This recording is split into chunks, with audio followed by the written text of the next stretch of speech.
Halo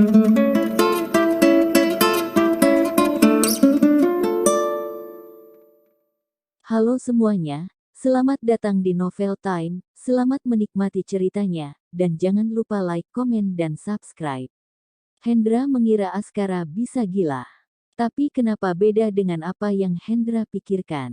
Askara tampak begitu tenang, Lia, kubur. Sesuai dengan arti yang kamu pikirkan, ucap Hendra. Sebenarnya apa yang terjadi? Kenapa Prisa berubah menjadi seperti ini? Siapa yang melakukannya? Tanya Selin. Hendra menyapu pandangannya pada Selin dan berkata, dia membakar dirinya sendiri. Selin terkejut, sampai napasnya tercekat. Hendra berjalan ke depan meja bedah, lalu melihat mayat yang hangus itu. Hendra merasa begitu sedih.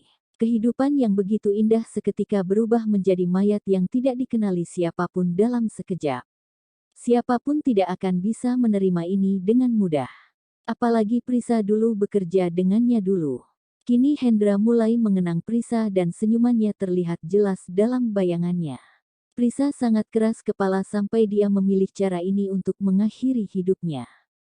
Hendra menutupi mayat itu dengan kain putih secara perlahan.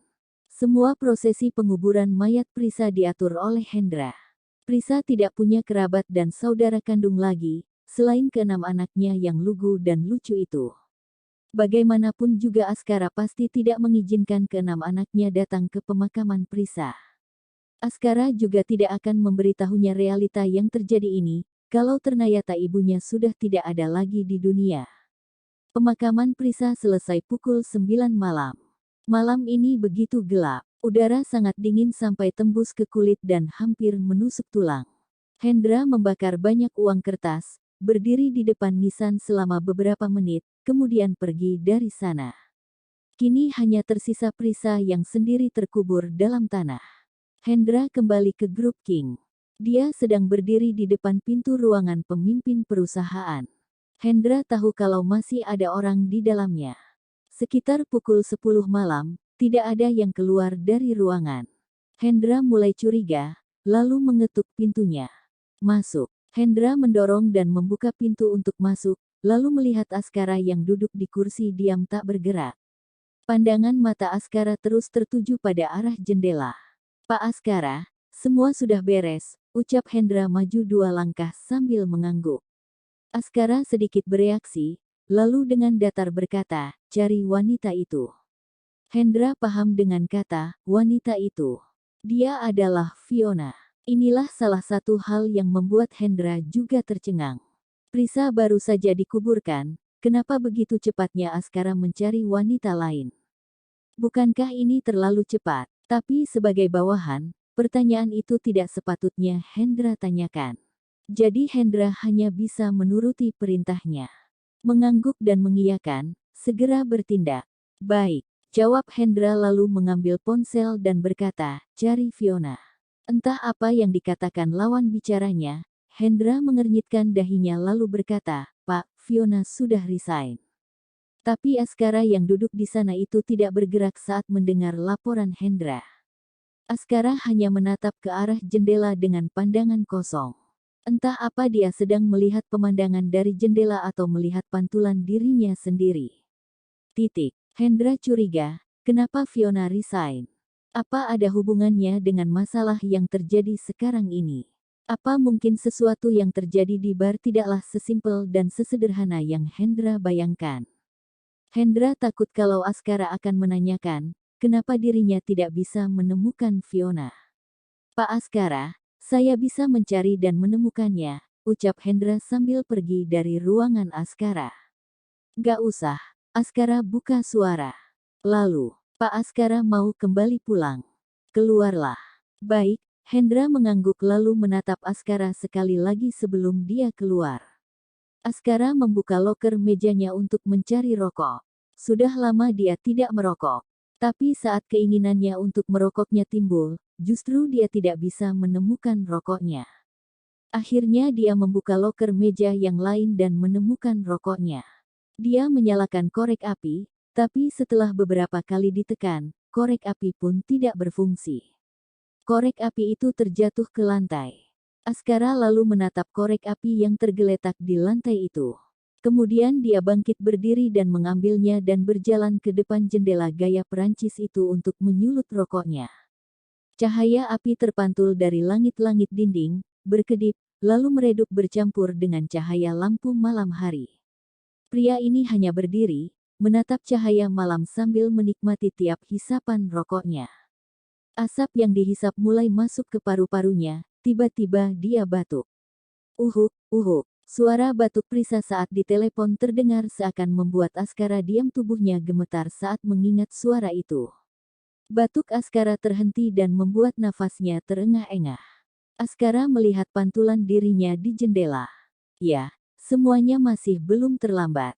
Selama Askara tidak mencintainya, semua akan baik-baik saja.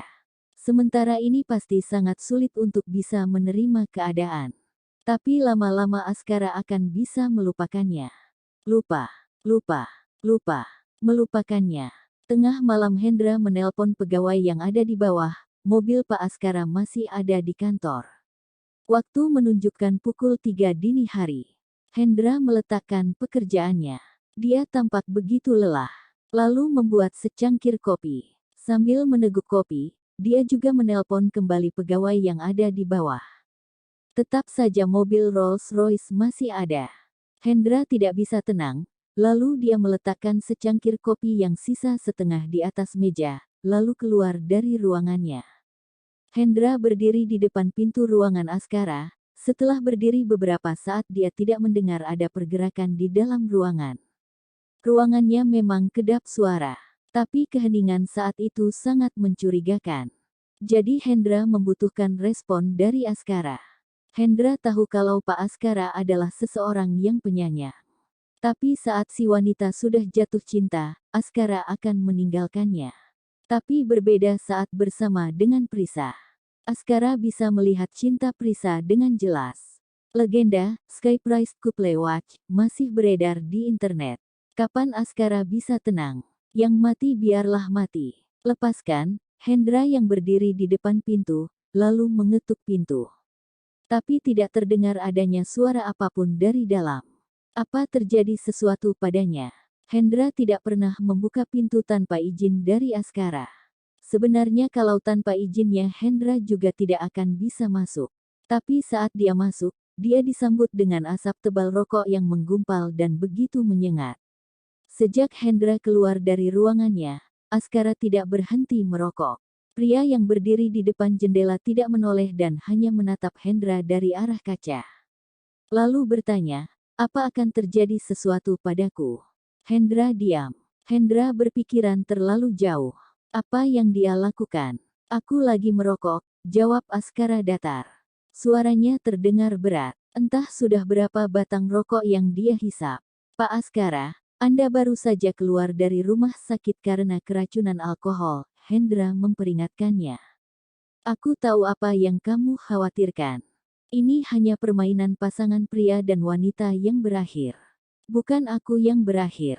Hendra tidak tahu harus berkata apa lagi. Apa Askara tidak memikirkan bagaimana keenam anaknya? Apa mungkin hubungan dengan keenam anaknya harus berakhir? Harus terpisah. Selama tidak mencintai, masalah tidak akan jadi besar, jawab Askara. Baik, ucap Hendra menundukkan pandangannya. Pada malam pemakaman Prisa hari pertama, Askara bermalam di grup King. Hari kedua dan ketiga juga sama. Sama seperti biasanya mengerjakan pekerjaan yang ada di kantor.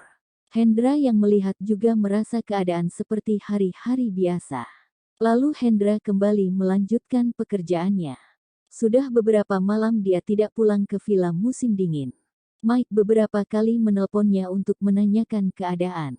Karena anak-anak sudah beberapa hari tidak melihat kedua orang tuanya.